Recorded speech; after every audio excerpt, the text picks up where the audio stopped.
Hello,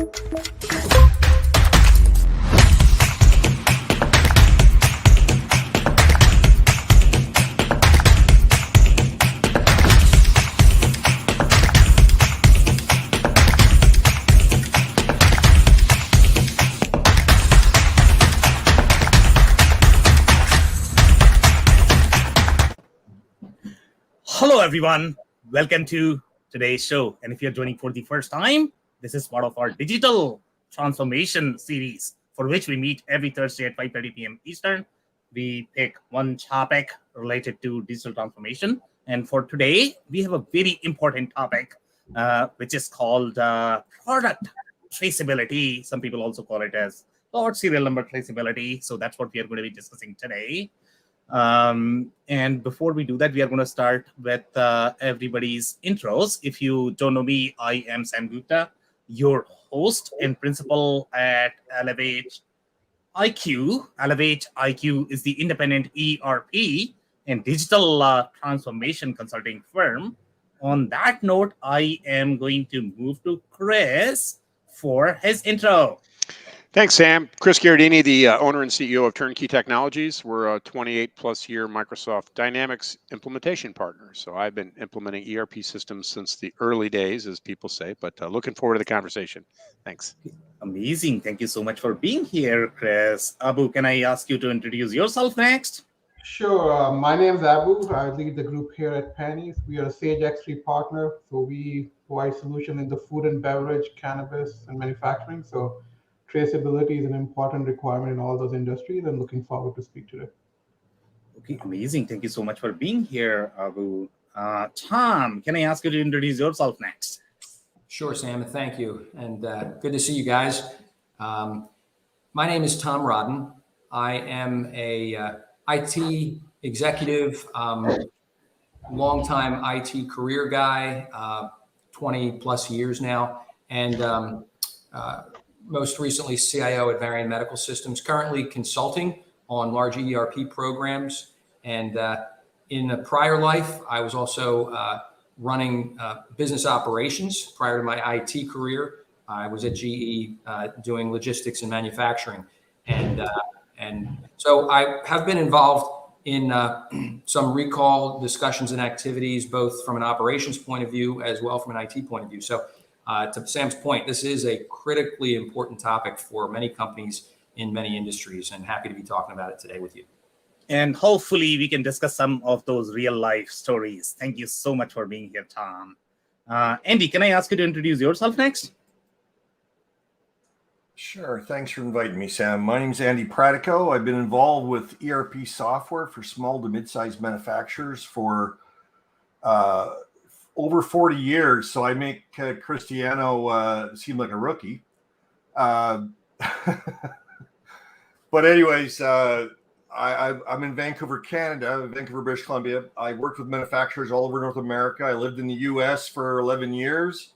And when I lived in the US, my specialty was aerospace and defense contractors. So speaking about traceability, or what they call cradle to grave traceability, that's very, very critical in highly regulatory type manufacturing companies. Thank you, Sam.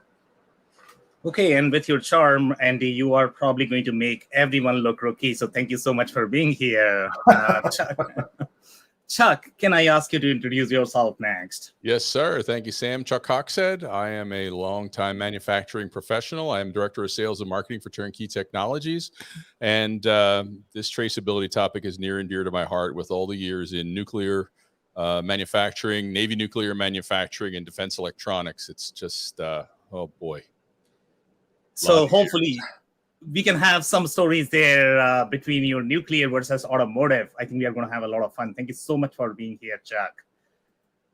All right, guys. So if you're joining for the first time and in the audience, make sure you guys post your questions and comments, because I don't have a ton of questions. So I rely on your questions to be able to ask on this panel. And we typically try to cover them during the show. If you run out of time, we'll make sure that you're going to receive your answers. On that note, I am going to start with the first question. And maybe Chris, you can start in setting the stage overall from the product traceability perspective. And I have seen all sorts of scenarios And some of those were, in some cases, you require traceability, which is going to be obviously mandated by some of these regulatory organizations. And you don't necessarily have a choice but to implement those. Sometimes they are going to be clear in terms of what kind of traceability we are looking for. Sometimes it's sort of going to be gray that, okay, this is the kind of traceability we want. But in other cases, when you are doing product traceability for your own internal operations, for example, warranty, etc., it becomes very tricky to decide between serial number, lot numbers. It could be all over the place. So I have seen things getting mixed up. So maybe you want to set the stage a little bit in terms of what is traceability and how anybody should be thinking about that. Sure. Thanks, Sam. And so, I can talk on a number of points, but let me just get started. So traceability by industry. So we're going to have differences and requirements by industry. I've heard we mentioned, defense, and I'm not going to talk about defense. You guys can do that. But in personal experiences and projects, food and medical devices, a couple that I can talk about. And, in the food context, it's going to be typically lots. Again, there could be some serialization in totes and other containers if you're tracking that, but typically you're looking at consumption of lots into larger lots of finished goods, and it could be a hierarchy where I'm consuming lots of spices into a spice blend into a mix and on up. And again, the capture of the lots from the initial purchase receipt. And sometimes there's specific information that travels with a lot. There could be expiration dates. There's a lot of details around that may be necessary. In the metal space, you may get heat information related to it. But in the food space, lots, expiration, things of that nature. And again, the challenge of the ERP is number one is to capture at the point of receipt. And then at the point where we're doing manufacturing is to accurately capture the lot being used into the next stage of the process. And again, if the ERP systems are custom well, then you have the ability to come back after the fact and search for a lot number or a serial, whether it's sitting in inventory and it was bought as a finished good serialized, or if it was buried and consumed way, way, way, way down the food chain. And that's a big challenge. And one of the challenges in some manufacturing. So food lots, again, we're trying to capture it at the point every place we use it and make sure that association is intact. And again, the strength of the ERP is, can I query on a lot number and have it show me every product that lot went into, and moreover, everybody that bought that lot. And I've actually seen some of the food systems that know about recalls, which means you can do a mail merge off of a recall. So they're prepared for that. So not all applications are so prepared to do recall mass mailings. Hey, we got a recall. It impacts all of these people that bought this product. So they have automation in a lot of the food applications. In the medical devices, and just to get into a specific example, again, one of the challenges is you look at consuming serialized components. And if we're doing bulk manufacturing, and you have to look at your ERP, meaning, hey, I'm making 10 of these, and each product has 4 serialized components. Well, did I get those 4? Does this product with this serial know that those 4 serials are in there, or does it get all mixed up? And there's even some orchestration with how you do production, meaning, are you writing MOs for quantity 1? You're like, okay, well, but how do I make sure I get those 4 serials to this finished good? So there are some nuances to make sure you get the correct associations, first of all, and that's just the data. Well, once the data is right, again, we go back to these search features. But to take it a little further, standard ERPs don't always meet the bill. And I've got one example where, you're thinking about the patient. Oh, well, where do we capture the patient? I'm a medical device manufacturer, all those things. I got lots on the metals that are being consumed into this piece of material that's going to replace your spinal cord. Okay. Well, how do I trace that, and who got this one? So we've done augmentation even in this one context. I won't name names, but where we capture the hospital, the physician, and the patient at a line item level, along with the product. The product's got a serial number. Within the serial number on that spinal cord replacement part, wow, we can chase through lots of materials, et cetera, et cetera. But that visibility and the completeness of that visibility is really the compliance. And think, as the other people on the panel will talk, is you're not going to get business from certain contracts if you can't maintain that compliance. I know Tom comes from a place that's huge. He can probably speak even more depth about medical devices. But as you get into those nuances, I mean, that's part of it. And again, serial lot. Okay, I heard that question. Can I track a serial number and a lot number? Well, not all ERPs will let you do that. They'll give you an either or. Well, what if I need serials and lots? Okay, well, I got a lot of material and there's serials within the lot. So there is some complexity that can show up depending on industry and depending on the types of materials or products that you're incorporating into that. So anyway, I can stop there. There's a lot more I can say, but I think that's a good context. So, Chris, I am going to have one follow-up sort of question for you. And one of the things that most companies don't realize how much overhead it is going to be just because you are going to be introducing your lot or serial number processes. Sometimes, people tend to think that, okay, this is going to be a marketing play. We got a lot number, we got a serial number on our product. Okay, how cool is that? And then they realize, okay, no, now I have to assign the serial number every time when I'm scanning the product. And let's say if I'm getting 1 million product, okay, these could be like a penny, for the product. That's how small that could be. And now you have the serial number associated with this. Now you didn't have any reason why you want to have the serial number. You simply assigned it. Now you're realizing how complex this could get. So I don't know whether you have seen the similar scenarios, but in my mind, I think product cost plays an important role whether you want to have serial number or not. It does.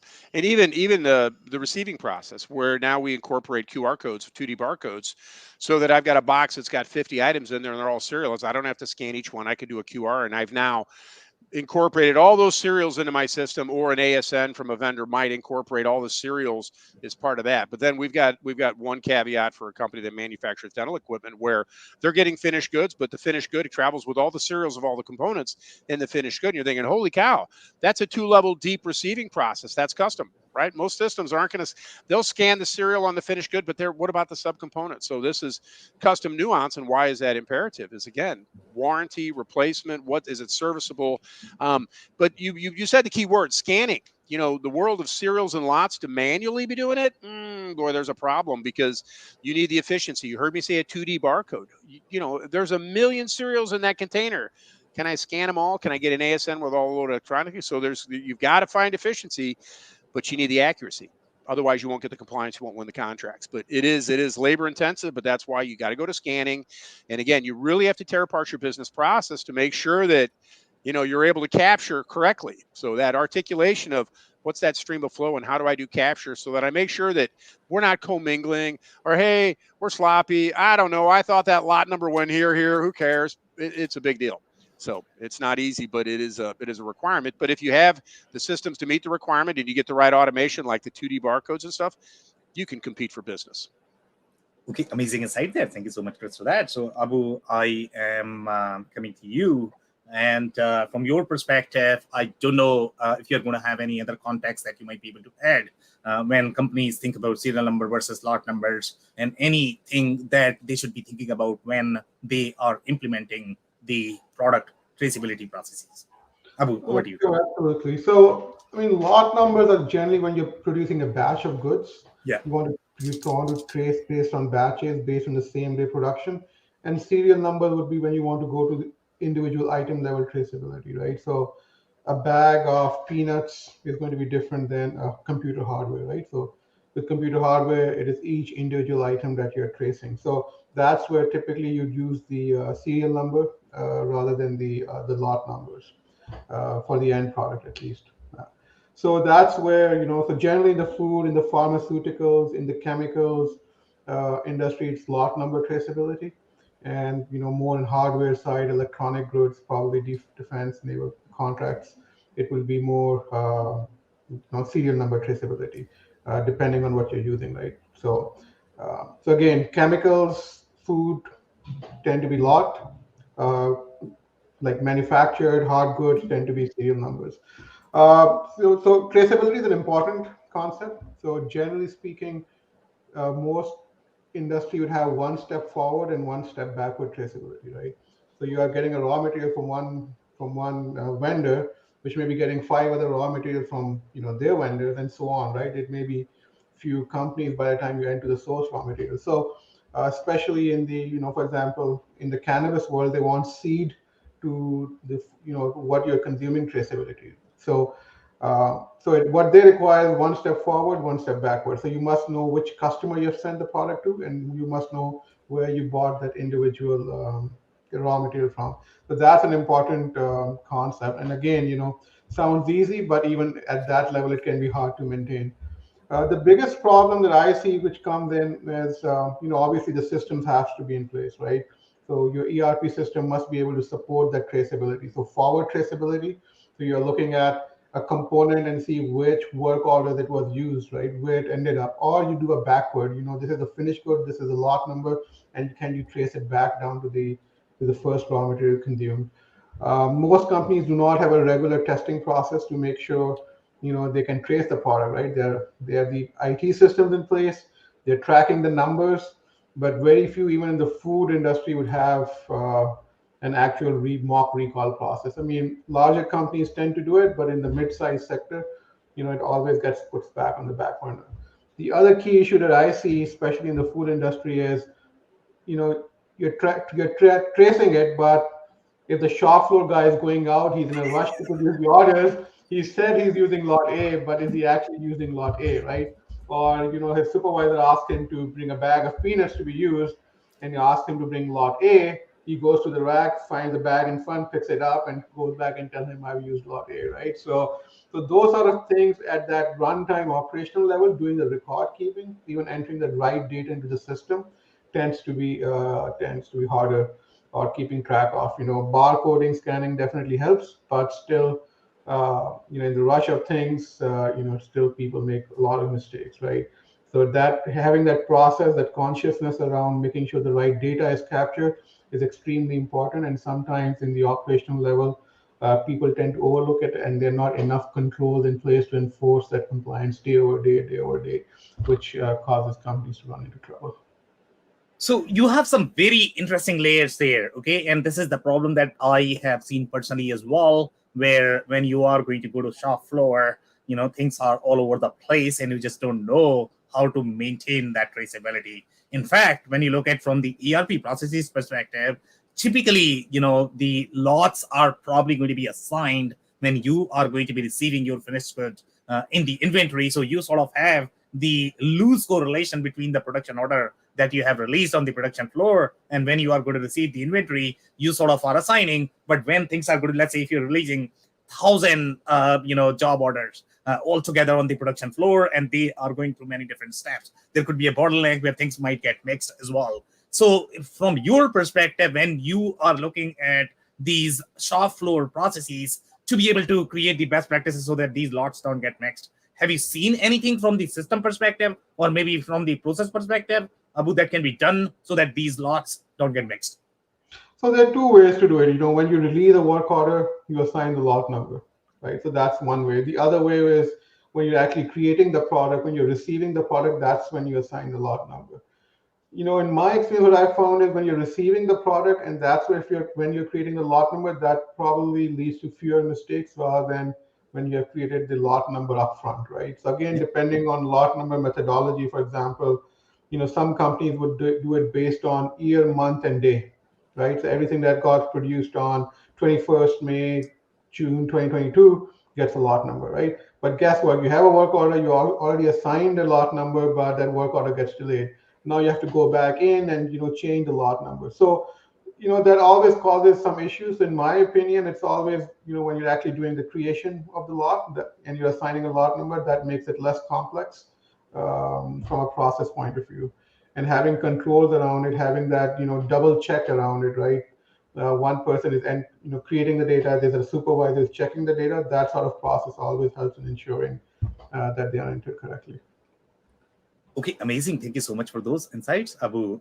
Tom, so in your industry, obviously, the lot number is going to be far more critical, and we don't really have luxury of mixing the lot numbers on the shop floor that other industries, if you're in food or whatever, sometimes it's okay. It's not going to be end of the world. That's how most companies deal with it. So, and by the way, see the definition that Abu mentioned overall from the lot and serial number perspective, in my mind, that's a very Wikipedia, definition.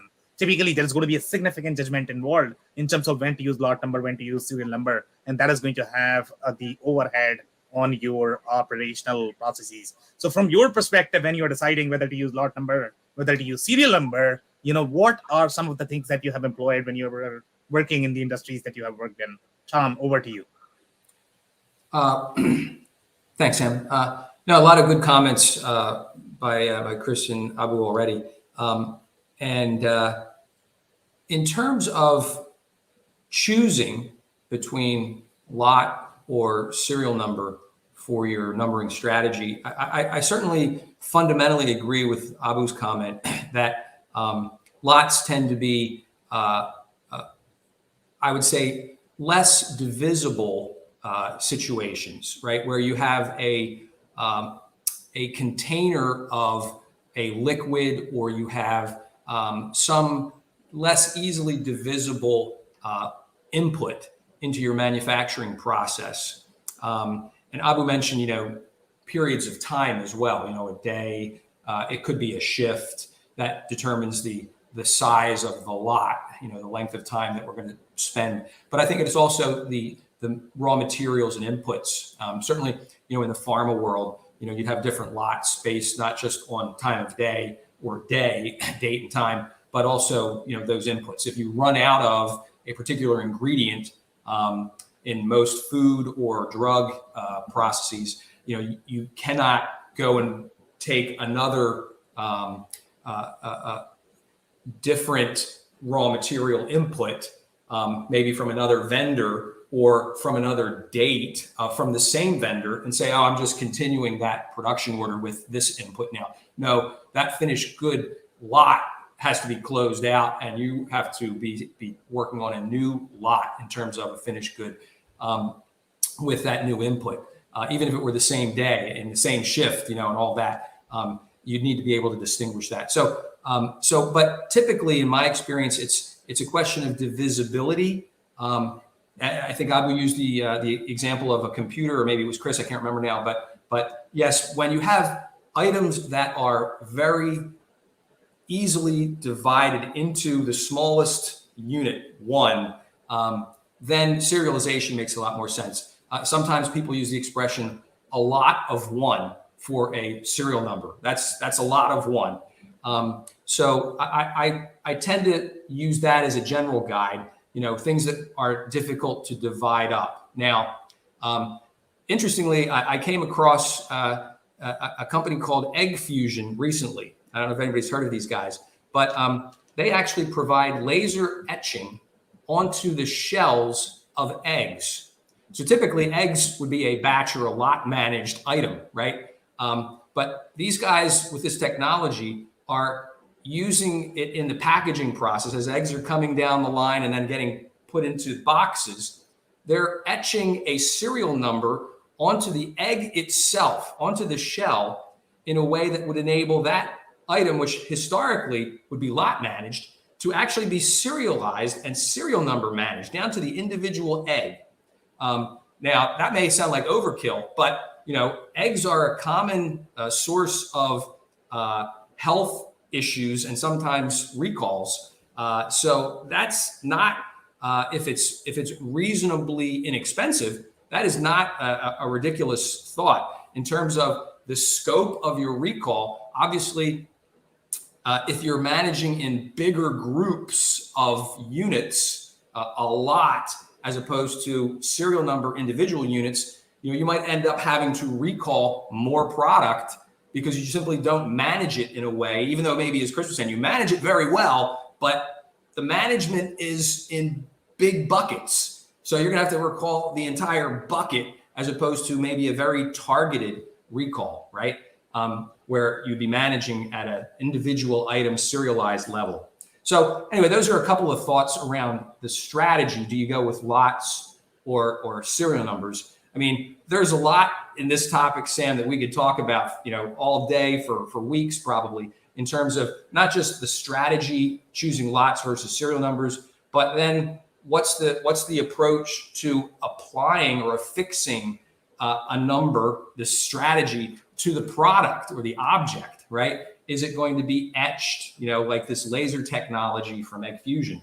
Is it going to be a label that's affixed to it with a serial number or a QR code, as Chris mentioned a couple times? Is it going to be an RFID tag? I did some work on RFID tags for a while when I was a consultant. There's all kinds of technologies that could be used for identifying the product, just strategy, and then the technology of affixing or attaching that identifier. And then, you have to be able to read it. We talked a little bit about scanning. One of the things that was very popular for a while, and I don't think RFID ever really fully took off, but, some companies have embraced it. I think McDonald's is using it. Sainsbury's in the UK is using it. I think Walmart is making some use of it, but it never really got the traction people expected.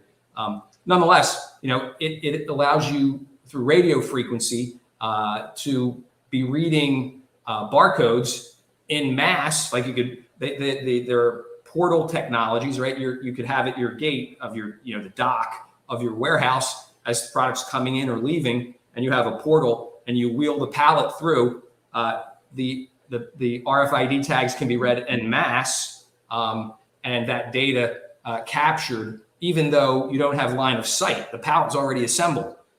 So those are really interesting technologies. You have to make decisions on that front, and all of that is very techy, right?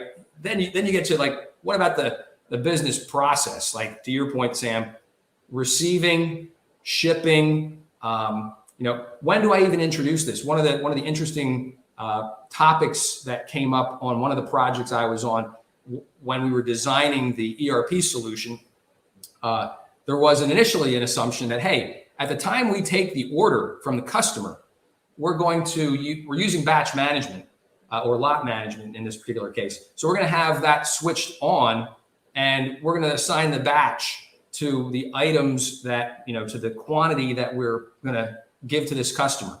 And it kind of echoes some of what Abu was saying about, maybe you don't want to do it as early as possible. Maybe you'd rather do it almost as late as possible to introduce things like this.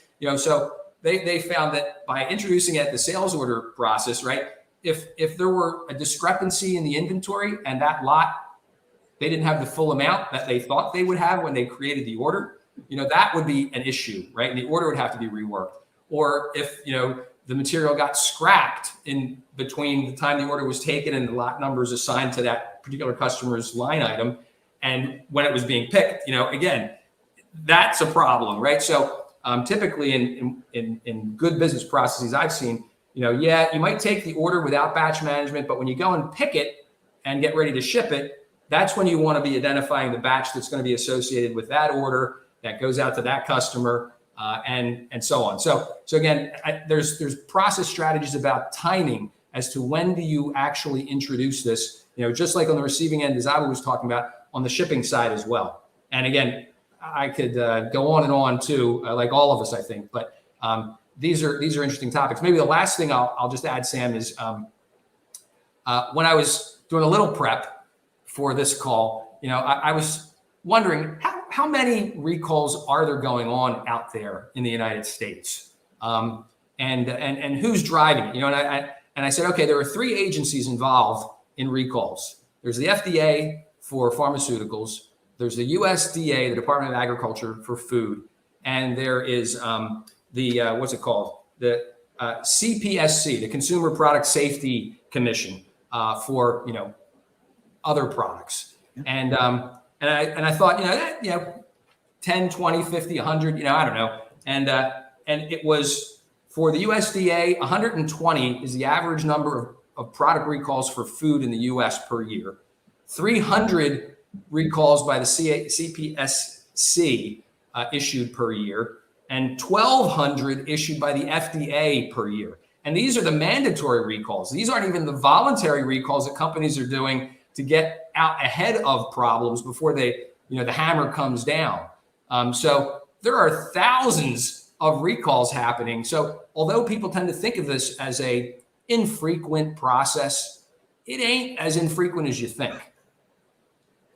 Yeah, so some very interesting commentary as well as the story. So I am going to have just brief, question for you, and that is going to be about your egg story. And I probably want input from everyone, if they think that, that should have lot and serial number. So typically in my mind, when I think of lot versus serial number is going to be something that requires some steps afterwards, meaning if it is going to be either it is going to have some sort of warranty or it requires you to identify that product individually. For example, let's say if we talk about laptops are so different that you have to have the history of that laptop. If you don't have that, you cannot fix it. I cannot assume that whatever is happening in Chuck's laptop is also true for my laptop. That's why the serial number is really important. Now, hold on a second here, okay? So now egg is actually getting a serial number. So what are we doing with it? Okay, if you are doing the recall, then you can recall based on your lot number. So why are we printing serial number again on the egg? Tom? Oh, well, I think it's in order to simply have a more fine control of the what's out there.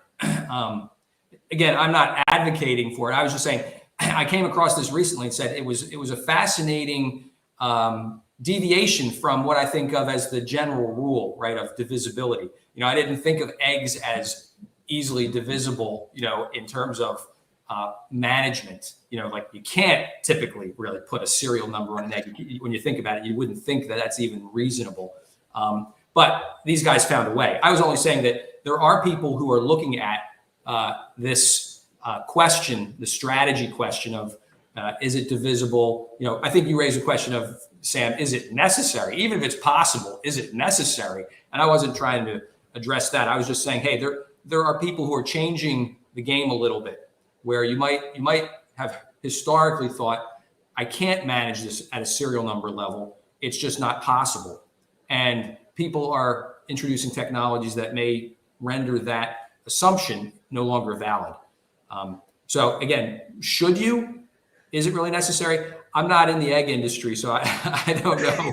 I don't know what's really driving that need, but it was an interesting technology shift. That was my point. It's definitely interesting, and I'll add some more colors there just to build on that. So I have seen this happening in the pharma industry, and in the pharma industry, you require the manufacturing serial number along with lot number that Chris was trying to mention, because they have to have the end-to-end serializability, or I don't know, DSCSA is the organization that mandates that you have to have the manufacturer serial number printed on each pill that you are consuming. I don't know if they have introduced that in the agriculture as well. That could be the reason why they are doing this for eggs as well. But very, very, very interesting. Thank you so much, Sam.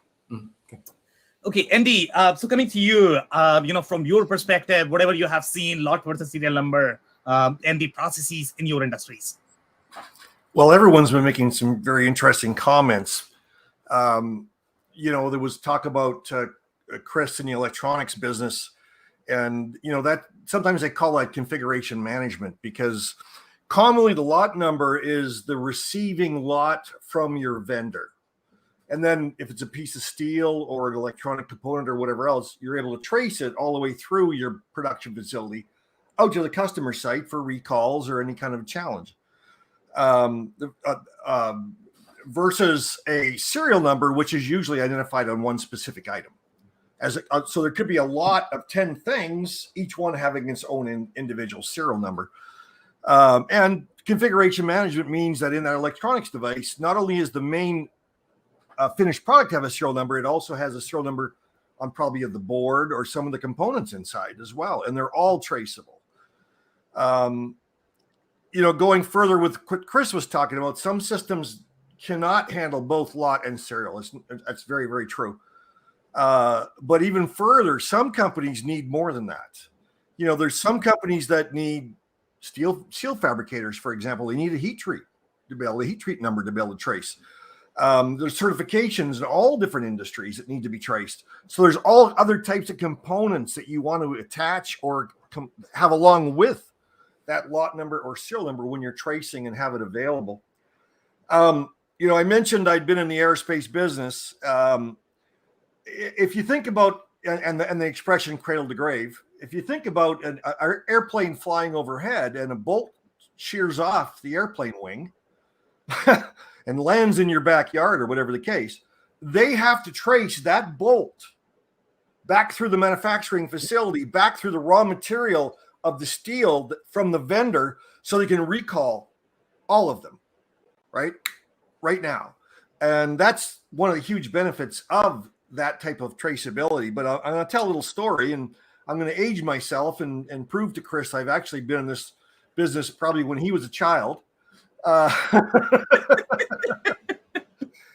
Does everyone, now I'm going to age myself here. Does everyone remember in 1982 when we had the Tylenol scare? Okay, I got one person. I got one hand up. Okay, two hands up. Okay, well, we're all three of us are aging ourselves. This is when traceability became forefront and became all part of general pop culture, if you want to call it that. Back in 1982, this is a really sad story, actually. 7 people died because Tylenol, they didn't put those, when you buy a bottle of Tylenol, it has a lot number on it now. Yeah. And it has a sealed thing on when you open it up, and it has a childproof and all those different mechanisms to insulate the public from the product. Well, they didn't have that prior to 1982. And some crazy person decided to tamper with some of the Tylenol bottles with cyanide.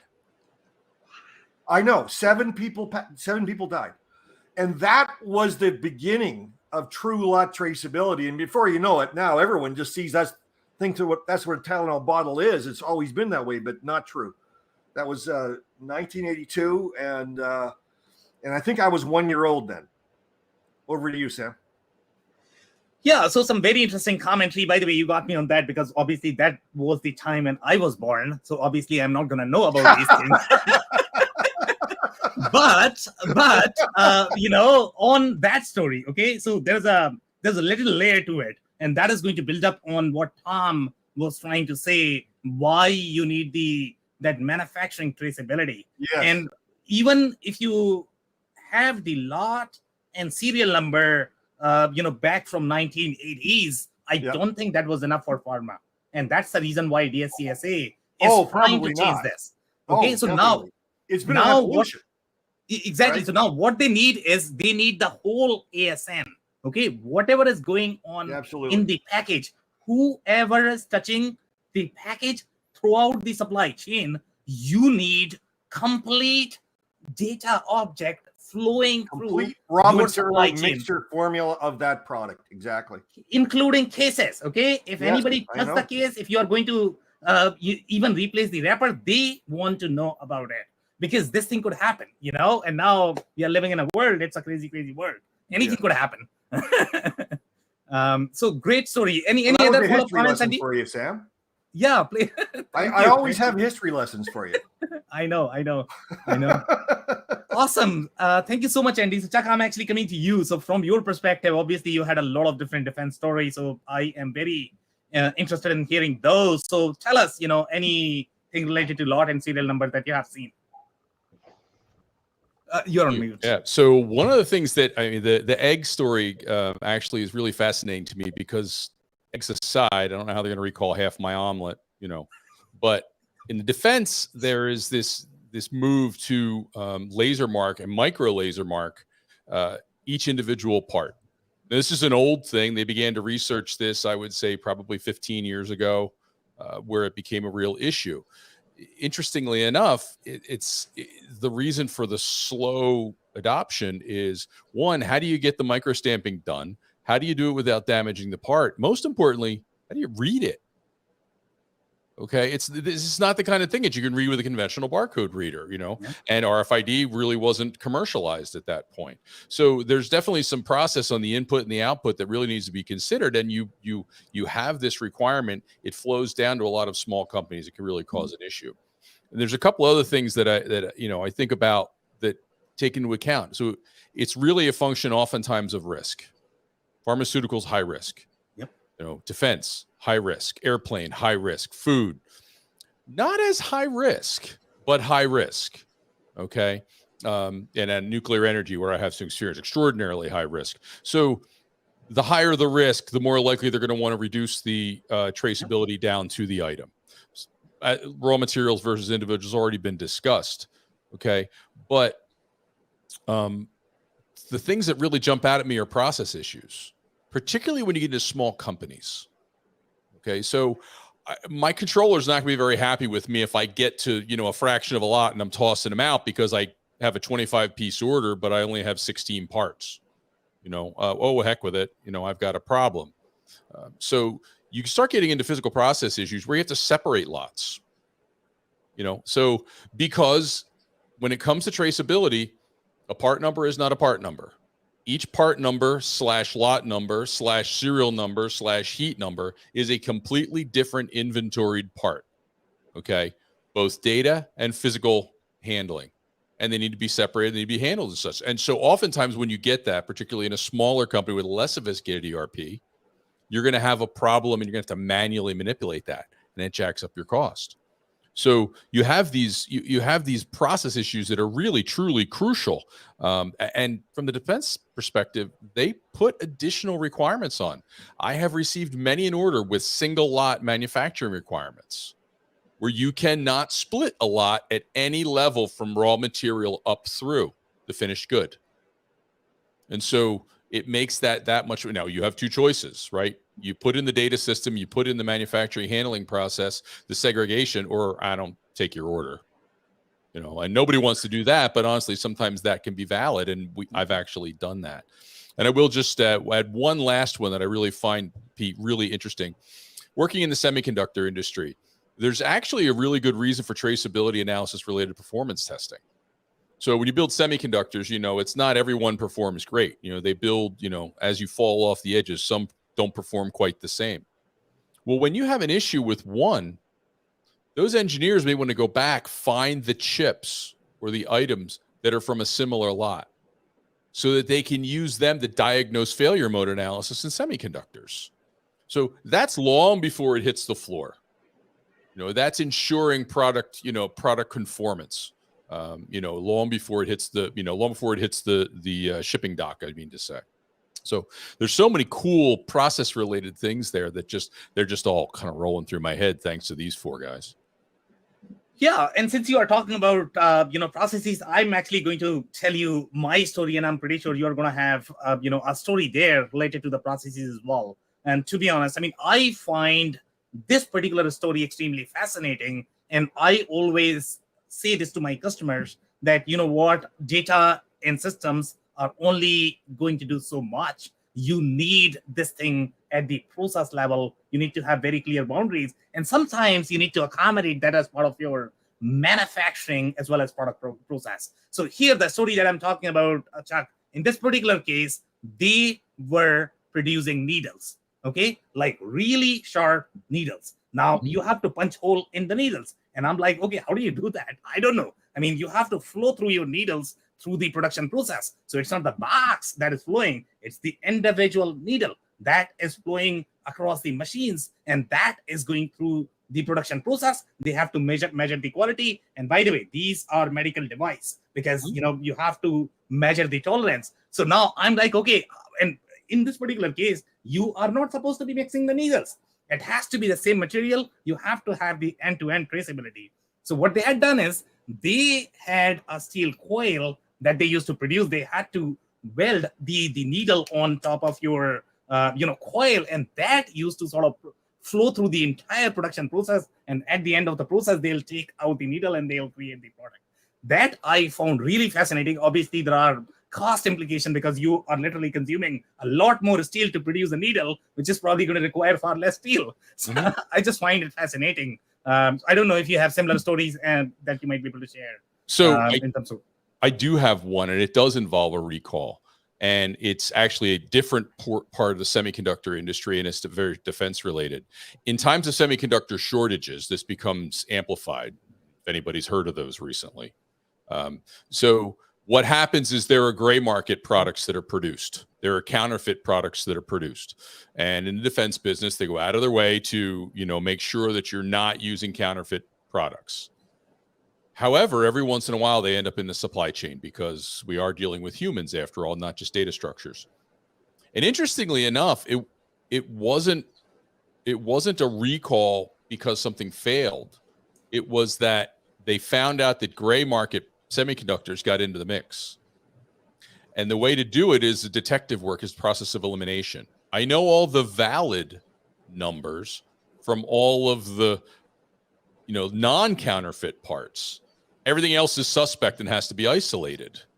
Now they can copy those serial numbers, but the chances of them being the same, but that was actually the forensic analysis. It wasn't the typical traceability reason that we're talking about. Is say, okay, which ones have the gray market so I don't have to pay for these things?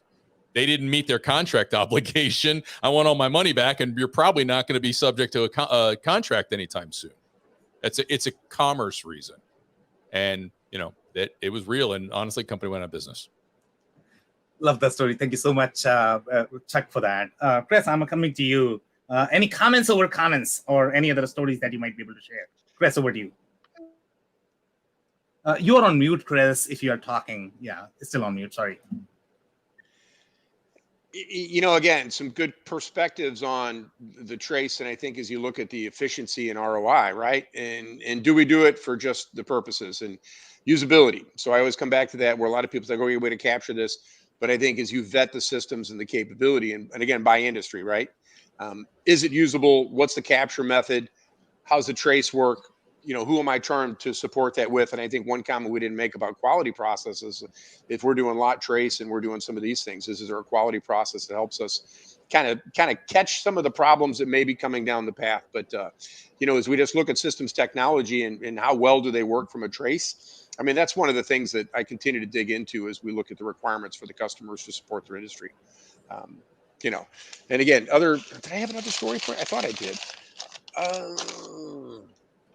We've got a human tissue manufacturer.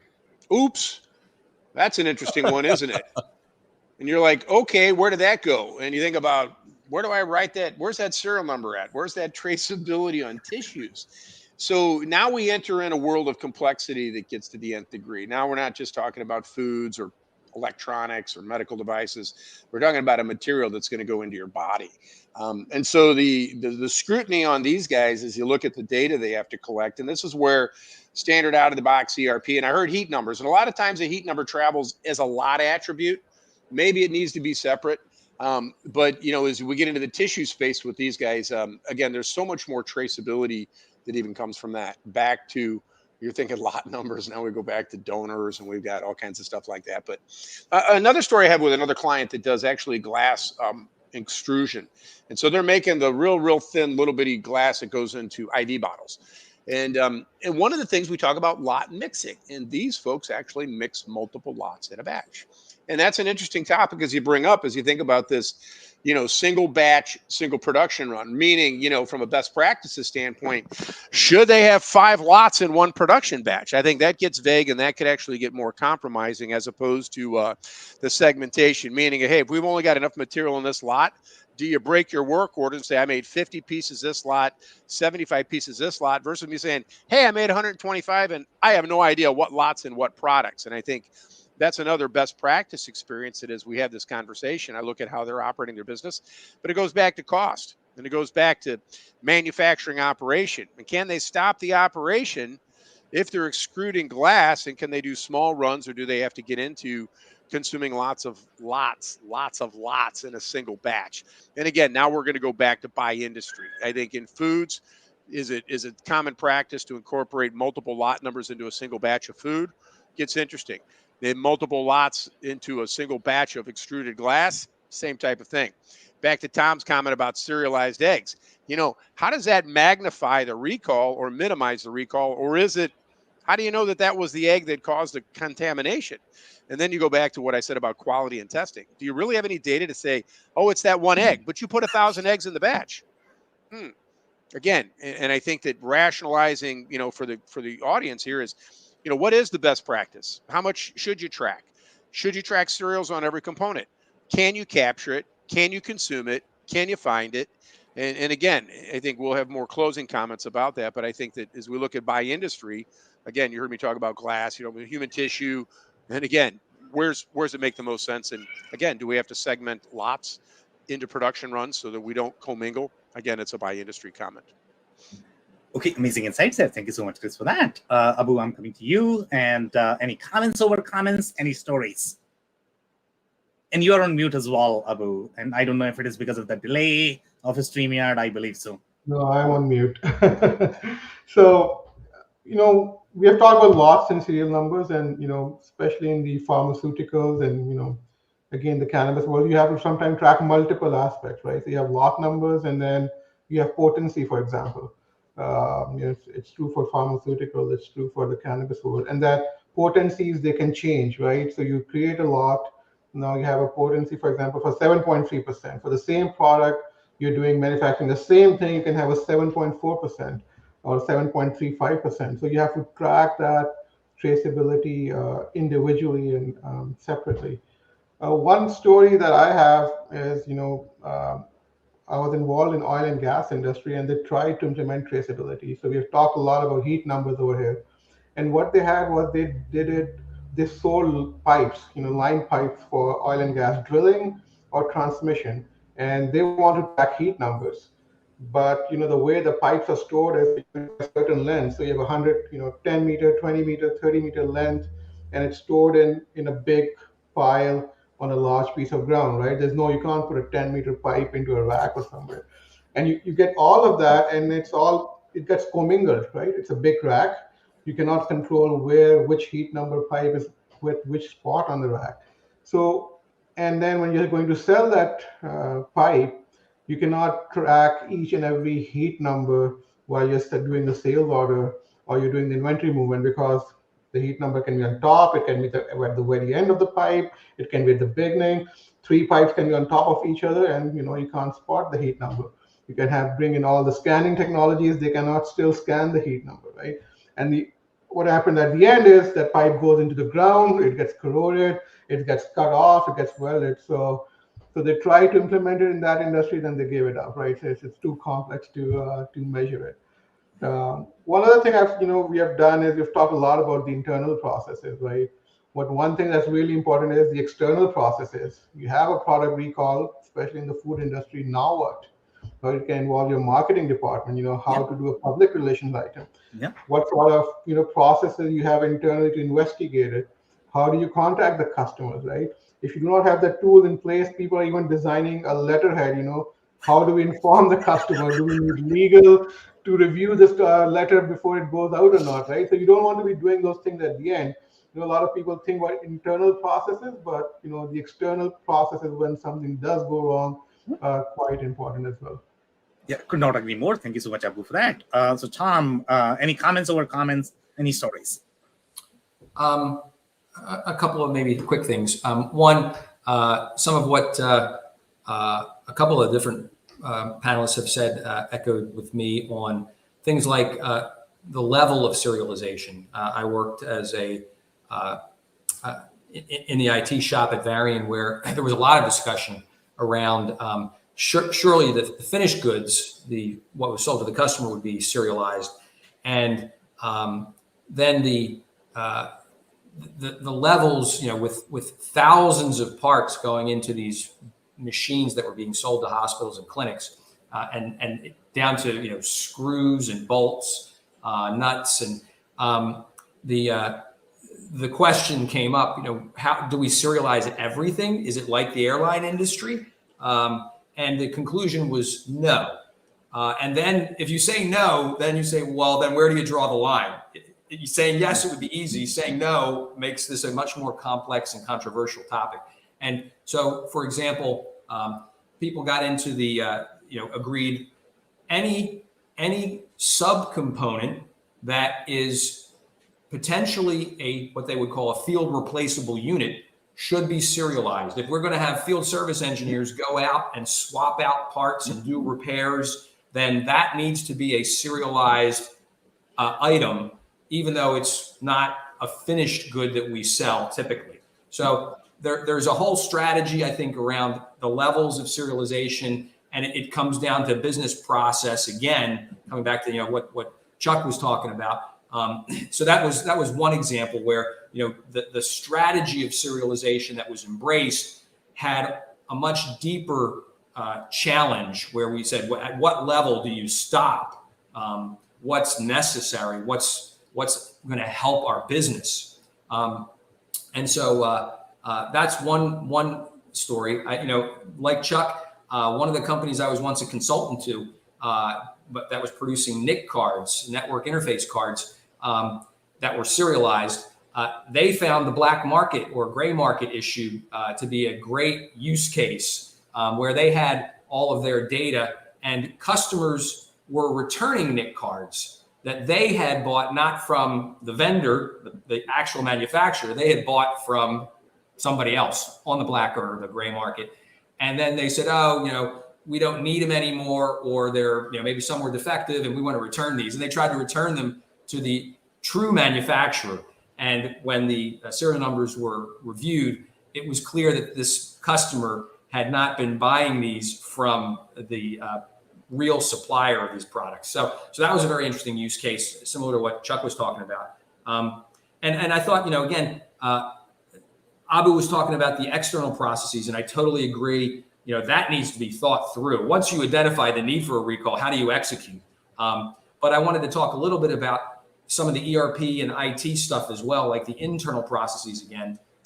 So one of the questions I think you had asked us as a group, Sam, as we were getting ready for this was, how do you even manage this in a warehouse or on, in the manufacturing process as you're staging product and storing product? And one of the things that I was involved in on several projects was in the ERP system, making sure that the goods receipt process took a lot number or batch number from vendors into account. So when we would develop an automated put away strategy from the dock to the bins in the warehouse, you might already have product XYZ in a bin and it's only occupying half of the bin space. So logically, if it were more of product XYZ, a couple of more cartons, you might say, well, we'll put it right in that same bin because it's all XYZ. But in fact, it's two different lots. So if you have the intelligence and the capability to put the strategy, that automated put away strategy together or in place, you can direct the material so that it says, oh no, I think as I don't know if it was Abu or Chris was saying, that's a completely different product. It's not the same as XYZ in the bin that we have already. This is XYZ that needs to go someplace else. It needs to be segregated. So just the management of the product, the lots, is critically important. And you can embrace it and build it into your business processes and accept that this is the cost of doing business, but hopefully you can minimize that cost and you can automate a lot of that. So whether it's the scanning at time of issue or it's at time of receipt, you can leverage that information to optimize your processes. Okay, amazing insight. Thank you so much, Tom. So Andy, we are super tight on time. Any super short comments? You're on mute as well. I see that.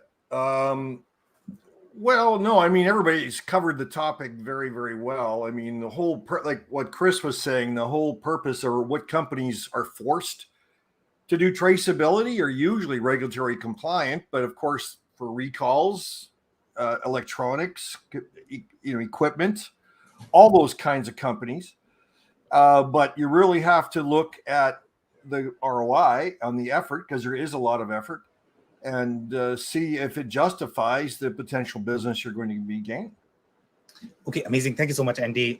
Chuck, super short comments, please.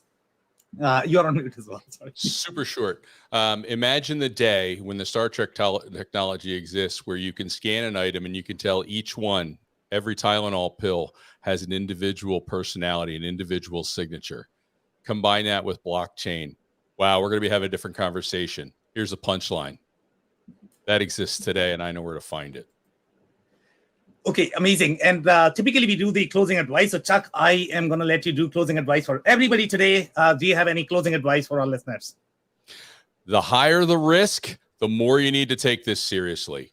Straight up. Do not go into your industry and target your market. If it's high risk, man, take it serious from minute one. Love it. Thank you so much, Chuck. On that note, thank you so much for joining, everyone. That's it for today. If you joined for the first time, this was part of our digital transformation series for which we meet every Thursday. So make sure you guys are going to be here next week. We are going to come back with another topic. On that note, thanks, everyone, for tuning in tonight. Thanks, everybody. Good seeing you all. See ya. Good night.